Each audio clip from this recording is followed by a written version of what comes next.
Good afternoon. This is Dr. Bones Live, and we're back. And this time is my guest is Dell from Analogue Wave. Welcome to the show, Dell. Thanks for having me. Cheers. My pleasure. So, first off, the name Analogue Wave. Where exactly did you guys come up with that idea? Um, I suppose it came from our not being in one particular trend of one style of music. I think it's just it's a wave in general, an analog wave. We're not really, as you're probably aware from listening to our music, we don't stick to one trend. So they can't really put us in a pigeonhole. Absolutely, and it's nice that you can work so many different kinds of like music into your songs. And the one thing I want to ask about that actually is Andy, from what I know, does a lot of the mixing. Is that right? He does indeed, yeah. Now, remember last time? Well, when we spoke briefly, you said that you guys were in a band together for a little bit. Yeah, we were in a band.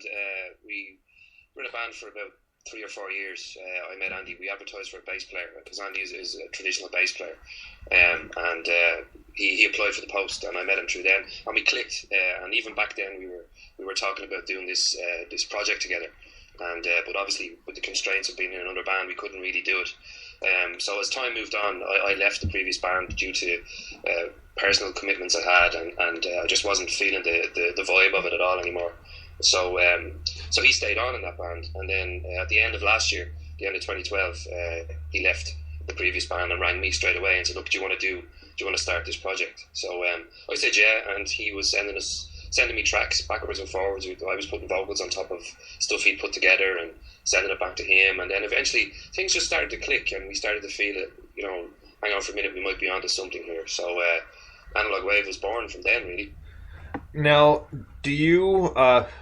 Well, since Andy does a lot of the mixing, that sort of thing, do you contribute to that, or do you do lyrics, or what do you do? What's kind of your part of the duo? Well, I'm primarily the songwriter, lyrics and melodies on top of whatever Andy gives me. I also write guitars, tracks on acoustic guitar, and send them to him, and then he transforms them into the electronic stuff that you hear. For the debut album, there's at least 5 tracks that I wrote on acoustic guitar that went to him, and he just worked his magic and sent them back to me, sounding completely different and a lot better. How do you find that you guys do most of the music? Is it mostly by email and then you get together and jam it out, or? Originally, at the start, it was by email because we didn't. It was because Andy has come from a techno background, as you're aware. He was previously a techno DJ, and he's toured around Europe with CJ Boland, who was a big DJ back in the 90s. But Andy's been around Europe touring. So it's initially started off as 1 or 2 tracks, and the very first track he sent me was a techno track, and he has this idea of having techno with vocals. Apparently it hasn't been done yet. So it started from then, really. Andy remixes all our stuff as well, so if you're ever up on the SoundCloud page, all the remixes are done by Andy. So most of them are techno remixes of our slow tracks from the album. But it started from that. It started from one track over the internet, and now it has progressed. So we have a studio now, and we rehearse and we write songs, and it's working well, That's incredible. Just from a few emails, and look where you're at now. It's kind of incredible how quickly things can build sometimes, eh? Exactly. You see, both of us have been in and out of bands for years, and when you almost get there and it doesn't happen. So we have a lot of baggage, and we have this thing between us that it's not gonna happen again. We're not going to just go, oh, you know what, this isn't working, let's just throw it away. We'll fix it to make it work. In previous bands, you get to that stage where you're gigging, you're rehearsing, you're breaking your balls really to try and get out there and get your music out there, and it doesn't happen, for one reason or another. But with Analogue Wave, it's happened really, really quickly. It seems to be working, and the music we're making is what we like. It's for us. We're releasing albums for us, really. Bottom line, Well, but that's pretty much what it comes down to. I mean, as artists / musicians, that's what's all about. No, you're making music that you want to hear, that you like. And obviously it's impartial for possible fans, but the end result is you guys did the way you wanted it and the way you want to hear it, and that's what it's going to be. Yeah, it's a very selfish process. I mean, for everybody, I presume, feels the same way. Any artist or any musician, it's a very selfish process. But we're kind of at this stage now, as I previously said, from being in and out of bands, that we had so many other big characters in bands with us at different stages that were controlling everything, and now we're in control, and we sort of want to make up. We want to make amends for not getting there, And I think we've done that, especially with this debut album. So. Well, and that's got to be something different for you guys, because when one person has control, complete control, it's more or less follow the leader as opposed to I think this would be good and maybe this would be good, without not being able to put any input in. It kind of seems like very restricting. Yeah, it is. It is. When you're not in control of the production side of things, and when you're being handed songs and said, look, this is what I want you to sing, this is how I want you to sing it. And that's been happening for years to me. So I was big into the Manchester scene in the 90s, so I had that Manchester twang vocal. And of course, everybody who started a band, who wanted to have a band along those lines, would ring me and go, look, we want you to sing. I never really got a chance to express any other styles or any other genres of music that I was into. And then along comes Andy, and we sort of bumped heads and went, oh, you know what, I like this. Oh, so do I. Let's do this. We're in a good place, And you're right. It just it's so interesting for me to see how quickly everything happened. From your debut single "Fingers" in March 2013, got national and numerous radio stations, huge stations, playing the singles. And then the second one, Mezcal, which is one of my favorites, came out in May 2013. There's 2 videos for both the singles, and you guys are just doing amazing. I mean, it just all happened so fast, and the fact that it's just been you guys together is something else. It's really something to be proud of. Look what we accomplished with no help at all, sort of thing. Yeah, well, that's it. We're big fans of the self-release process. We find it's more satisfying for us, and I think we've proven that. With Fingers, we released within 6 days. The BBC were playing Fingers, and they were playing the B-side, which was Crawl, and then our own national stations down in the Republic of Ireland, they started picking up Fingers, and DJs that I used to listen to when I was younger started playing Fingers, and that alone was really, really satisfying for both of us, because these are big name DJs over here who have big shows, big listenerships, and they were playing us, and it was all self-released. And up till then, up to the album, we self-mastered everything as well. So everything was done in-house.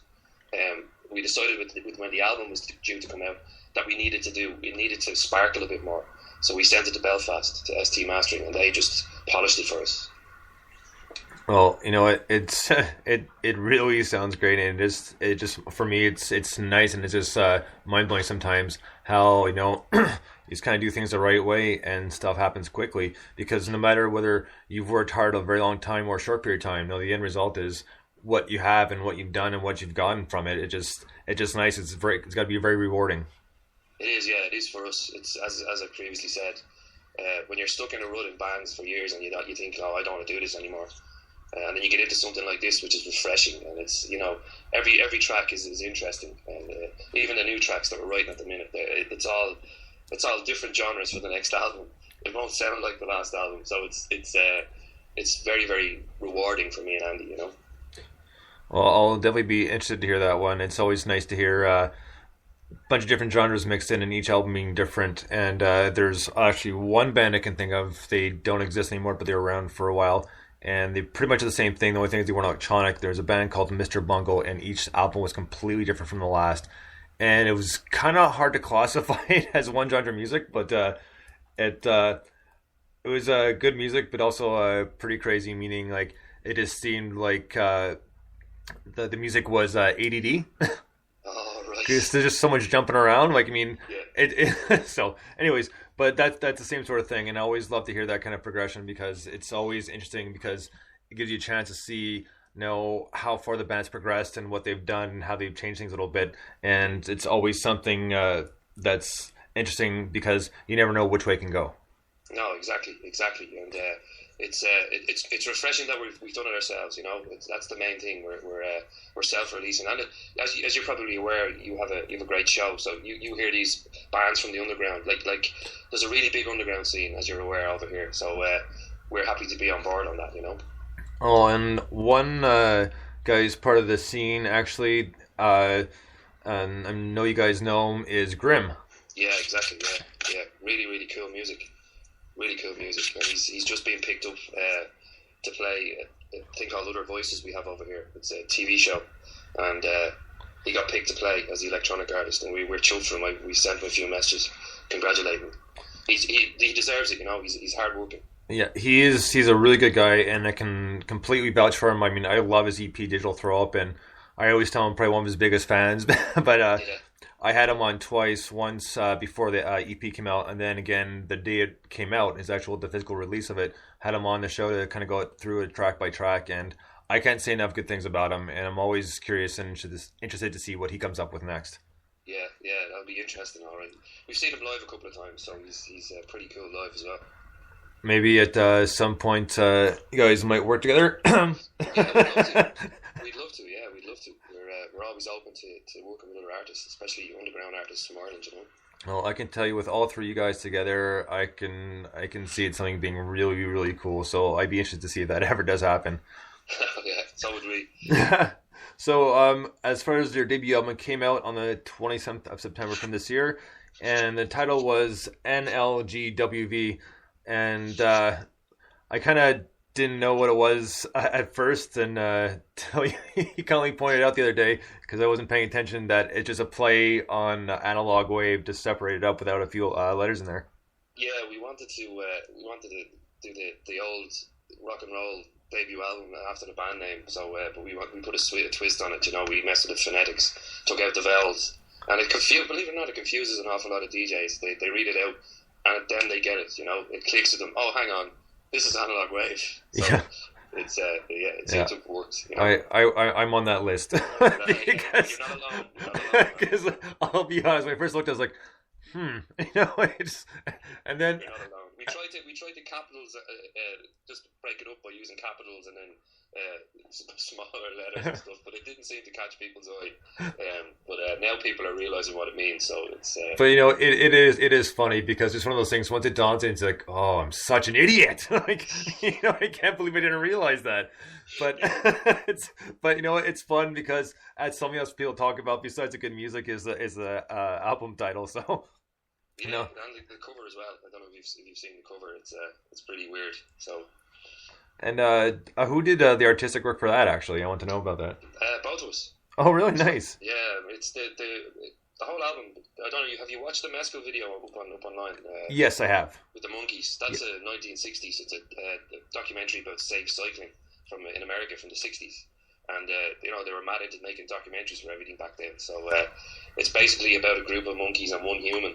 And the monkeys are doing everything wrong, cycling wise, and the human is doing everything right. And at the end, he's the only one left alive. They've all died in numerous crashes. So we decided to chop it up, and we based the whole album then was based around that documentary. So. Right on. Well, I got a question to follow up, but we're going to take a quick break first here, and we're going to listen to a Mezcal. So here we go, guys. Analogue Wave with Mezcal.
I've got no right to stay, but I crawl before I leave it. Your politic has lost its meaning. Your lies are meant to stay, and I guess I'll march in time.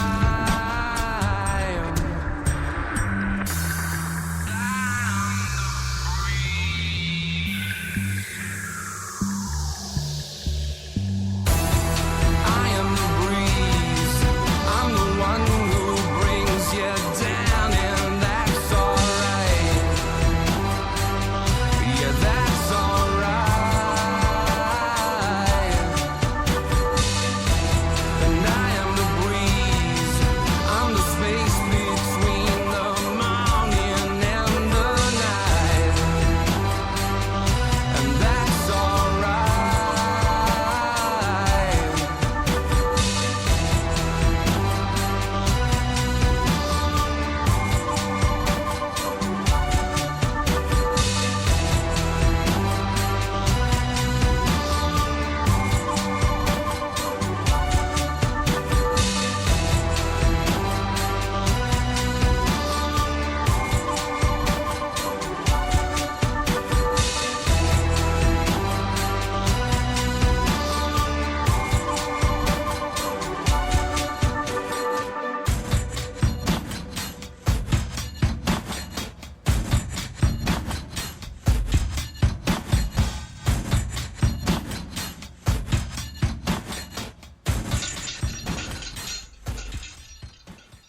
Analogue Wave with Mezcal. Now, Del, my follow-up to what we were talking about the video just beforehand with the monkeys. Now, one pic you have, I'm assuming it's you and Andy with the monkey mask. Now, was that because of the video? Yeah, we wanted to use, well, we weren't in any of the previous videos for Fingers or for Devils or anything, so we wanted to have us in a video, and we sort of looked good. Just put a monkey mask on, and blend in, so to speak.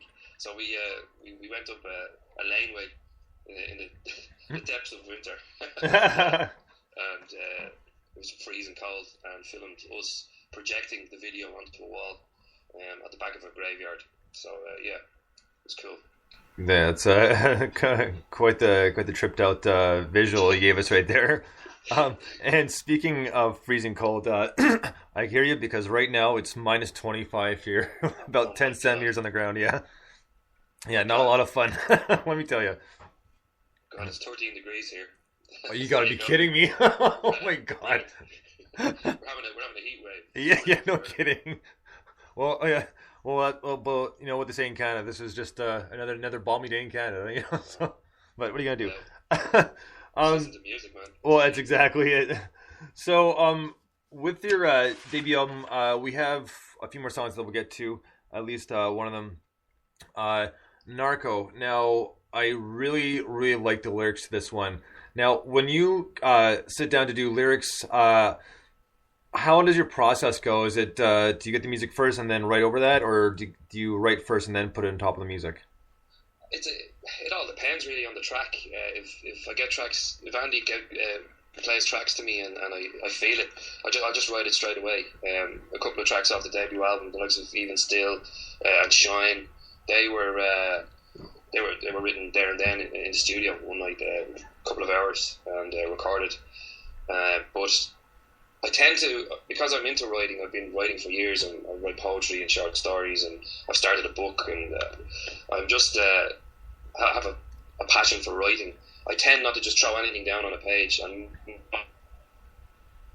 to do with previous stuff that's happened to me. I write about stuff that happened to me in the past. I don't write about anything from future or love or anything like that. It's really, really dark stuff that I write about. So it's I don't know why, I just seem to get off on writing dark stories or writing dark songs or stuff. So Narco is about is exactly what it says on the tin.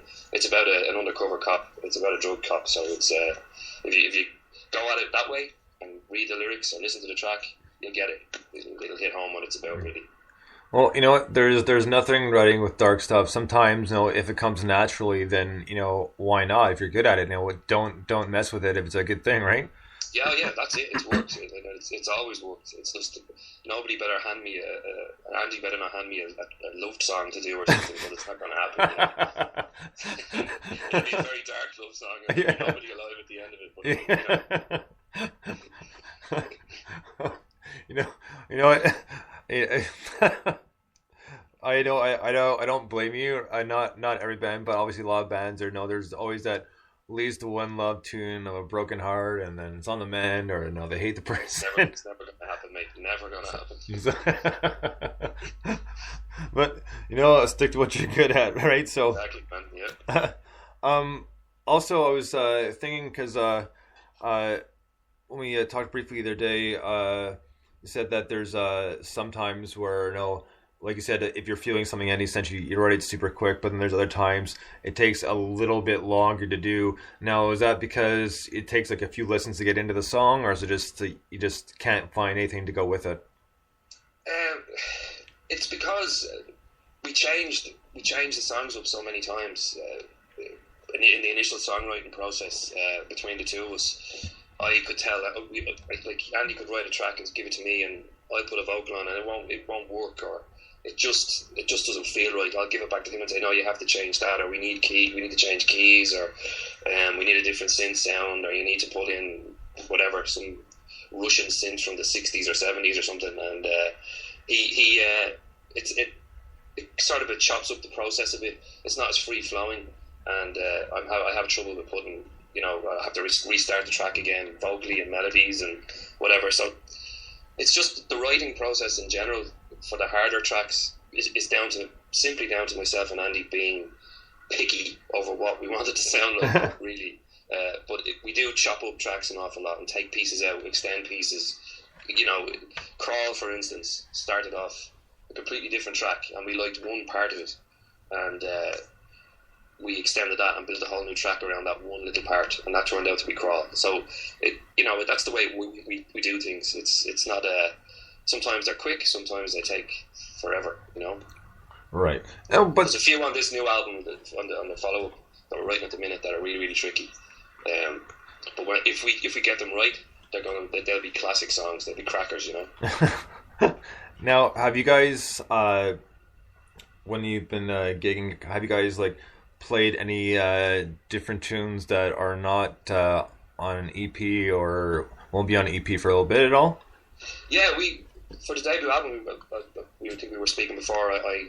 We wrote I think it was 23 tracks for that debut album, and we whittled them down to the best. I think there's 11 on it or 10 on it. We whittled them down, but now when we're playing live, there's a couple of songs that are creeping in that should have made the album, but just missed out.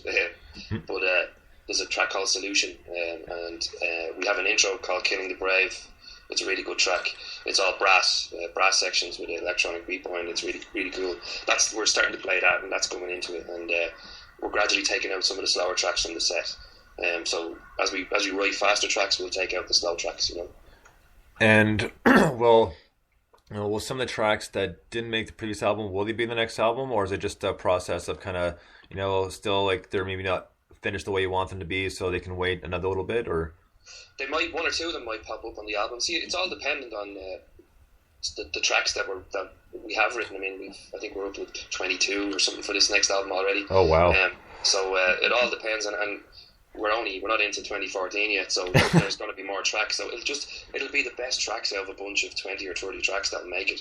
And if one of the previous tracks make it, then it'll make it. But I have my doubts at this present moment in time. Listening to some of the stuff that we're doing, because there's this going on this next album, you know. It's gonna turn everybody on its head. Well, I know there's nothing wrong with that. I mean, it's nice to get the unexpected, right? Oh yeah, well it is. This will be unexpected. A few of the tracks we've been listening to a lot of Bjork and stuff like that, so I'd say there'll be a bit of that creeping in, you know. Yeah. Nice to mention Bjork. I haven't listened to her in a long time, but I am a fan. I'll have to admit that for sure.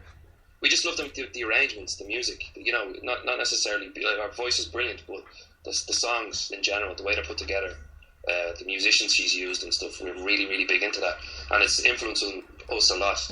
the Depeche Mode do as well, and a lot of the old 60s and 70s reggae stuff influences a lot as well. So you're going to hear a lot of that in it. The likes of bands like Left Field and stuff, we're big into them, so there'll be a lot of that in it as well. It'll be dark, but it'll be a happy dark. You know? If there is such thing, but we'll go with that. Well, I think we've just invented it. Yeah. Everybody remember that. A happy dark. Happy dark. So we're going to take a quick little break here again, and we're going to listen to the second single that was released from the album, and this is Narco.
All right, that was Analogue Wave with Narco.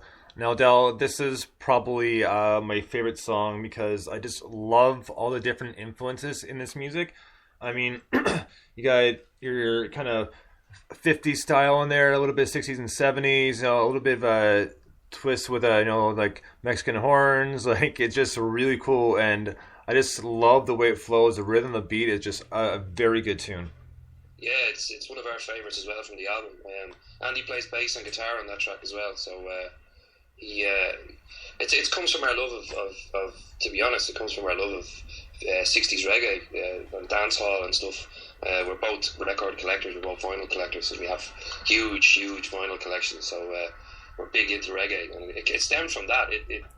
We always wanted to write a reggae track, or attempt to write a reggae track, but we also wanted to do an electronic style reggae track, and I think that's coming from being fans of like Netfield and stuff. Again, they were big into doing that, so we wanted to have a little bit of a dub influence in stuff, and the mariachi bands, the mariachi trumpets that you hear and stuff, that was Andy's idea. He went to Cuba, and he came back from Cuba with this mad idea, and he put these sounds on, so it's one of our favourites too. It's really cool. You know what? It's interesting that you mentioned Cuba. I've actually been there a few times, and both times I went, my goal was to find like an instrument, like local to Cuba or something you couldn't find in Canada. And I brought back something every single time. I got a little tom, I got some bongos, I got a whole bunch of stuff, and the music there it's cool because it's different. It's not something you hear all the time, and you can just really see the talent within the bands, and it's something else. And I'll admittedly actually did buy a few CDs from them because they were really good. and everybody does, yeah. And he came back with a bag full of CDs from different places, from different bands. So he just opened his eyes. He was really into the sound. So he put it on top of a dub reggae track. So there you go. Yeah, well, you can't go wrong, man. It's not like they were super expensive, Yeah. You could buy one for like $2 Canadian. So. Oh yeah. Yeah. Cool. So, with the new stuff that you've been recording, I know you're not done yet, and you said that there's some different influences this time around. Now, have you jammed any of these songs live yet, or are they still just studio? They're still just studio at the minute. We played a live gig last weekend, live over Mixer, over the internet. We played it from our studio. And we popped in 2 or 3 of the tracks that didn't appear on the album that we recorded. But as far as the new stuff goes, it's still in studio at the minute. You could possibly hear some early next year. We're not too sure yet. We'll wait and see how things go. At the minute, we're planning the gigs for next year. We're hopefully going to jump on the festival bandwagon, especially over here in Ireland. And we're playing in London in March. So we just wanted to try and get the recording side of the new album done. And then we'll get into production, and then obviously mastering. Then when we find out what way the gigs are going to be.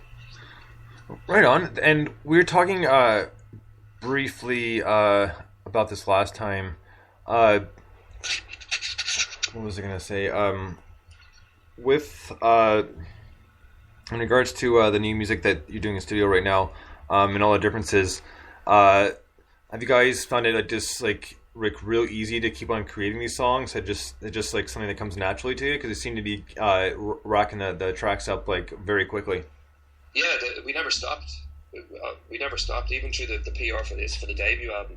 We were constantly writing, so we have a backlog of tracks now. Granted, you probably will never hear most of them. I don't think we're ever going to release like 60 odd tracks. Yeah. To, 2 albums and then we release a load of B-sides. No, I don't think that'll ever happen. I think we're just going to pick the best tracks that we feel are the best tracks off from the bunch,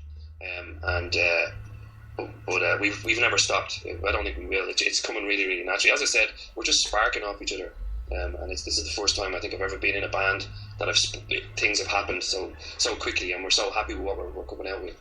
Because previously, just obviously bigger personalities, we couldn't really do that, Well, and it's got to make things easier that you guys get along so well and have a lot of the same influences and slightly similar backgrounds. I mean, that's got to make it extremely easy, like you just said. And it just sometimes you get lucky that way. Yeah, well, man, as I said previously, from the moment I met Andy, as we were in the previous band, we just clicked. We were into the same things. We'd gone to the same gigs. We'd bought the same vinyls. it just worked that way, and we had ideas. Let's do this, let's do this, let's do this. And it's just unfortunate that it took a good few years for that to come around. If we had it, I'd say 2 or 3 years ago, we probably would have been on an opus now, 4 or 5 albums in. But no, we're quite happy with the way things are turning out at the minute. Now, the other thing I wanted to ask you about is, we talked about this briefly the last time, is you said that since most of your guys' stuff is like digital and studio, that you guys like doing digital shows, like meaning online on the web. Now, do you guys have any of those planned in the next little bit, maybe the new year? Yeah, as I just touched on there, we did a gig over Mixler there last weekend, and got a good turnout for that actually. Strangely enough, we broadcast like a live show, I suppose. We played the album from start to finish and then a few odd tracks. But next year we're going to try and do a live visual show. So we're looking for a stable platform to do that on, maybe over Skype or YouTube or something. Right. We're going to set up cameras in the studio because our live show is based around the visuals. Every single track from the debut album has its own visual, its own story, and that we did ourselves, and we amalgamate them together for live and play them project them onto a screen behind us. Sort of take the focus off us, because a few of the slow tracks, as you're probably aware yourself from listening to the stuff, a few of the slow tracks do get, you get to feed the gist for them fairly early on. So we wanted to try and keep people's eye onto something else. So each track has a story. So our show is based around visuals, our live show. We want to try and get that across to people. So we're planning on, hopefully, if we can get a stable platform, get some stuff up on the web, Well, you know what? Skype does work fairly well. I mean, it's really just a matter of kind of setting up properly. And because a few months back, I had a band on. They played a live one like while I was interviewing them, and it sounded fine. There wasn't one issue. It came through like super clear. It was great. Yeah. No, see, we want to multi cameras as well. So we're gonna try and look into that. And see, I have a friend of mine that works in film, so I'm going to ask him and see if he can come up with any ideas for us. Well, you know what? That'd be cool, and I definitely let me know when that happens for sure. Yeah, definitely. We'll let you know. No problem at all. So now that since we're on the topic of digital as well, how have you found that the digital media has worked for you and Andy? It's a bit of godsend, really. I mean, I don't think we could have done anything at all. I don't think we could have done any of this as quickly as we've done it without digital. I really don't. I know we were sticklers for years about it all had to be analog. You know yourself. You're in a band. That's it. You want to record on a reel to reel. You want to do this. You want to do that. You want an analog desk. You want this sound. But I think the digital age is being brilliant, especially for musicians. For people, like most people are doing it in their bedrooms. You can just. And some of the stuff that's coming out is unreal. It's brilliant, and I think it's frightening the major labels a bit. So the more that happens, the better for us, really. Yeah, no, I'm big fans of the majors. Yeah, no, there's quite a few of them running scared right now because they keep on cranking out crap like they have been for years, and it's not working anymore. The music has gone back into the musicians' hands, and it's a good thing for music. I think it's no longer being controlled by the big wigs. Absolutely. All right, Del, that's all the questions I have for you, but I really appreciate you taking the time to do this because it's been a lot of fun, and like I said, I really like the band, and I can't wait to hear the new stuff. No problem, Brian. Listen, thanks very much for your support, and it's down to Andy wanted me to say that as well. It's down to people like yourself, and there's a few in Ireland and a few in England at these underground shows and stations and stuff that are really pushing music, especially ours. I know you play grim stuff as well, and you play a few other decent artists as well. And it's down to you guys that this little underground scene is starting to bubble. So long may it continue, and keep up the good work. Well, I appreciate it, and like I said, thanks again, Del. I really do appreciate you coming on and doing the show. Not at all, mate. Listen, speak to you soon anyway. Absolutely. We'll keep in touch, and then we'll get you back on when the new EP comes out. Excellent stuff. Thanks very much. All right. Thank you, Del. Have a good one. Bye-bye now. You too, man. Bye-bye. All right, bye-bye. All right, guys, that was Del from Analogue Wave. Hope you enjoyed the interview because it was a lot of fun, and he had a lot of interesting stuff to say about the band and hearing what a mastermind Andy is at mixing and producing. So you got a really good duo there, and we will have him on again when the new EP comes out. It'll be a little bit, but that's fine. We still got a lot of good tunes of theirs to play, and we'll keep on plugging them. Until next time, which is roughly about 10-20 minutes, I'll be back on with Blogger's Corner with Brit at Eclectic Pop. So, guys, thank you so much for listening, and we'll talk to you soon, and very, very soon. And till next time, Bones out.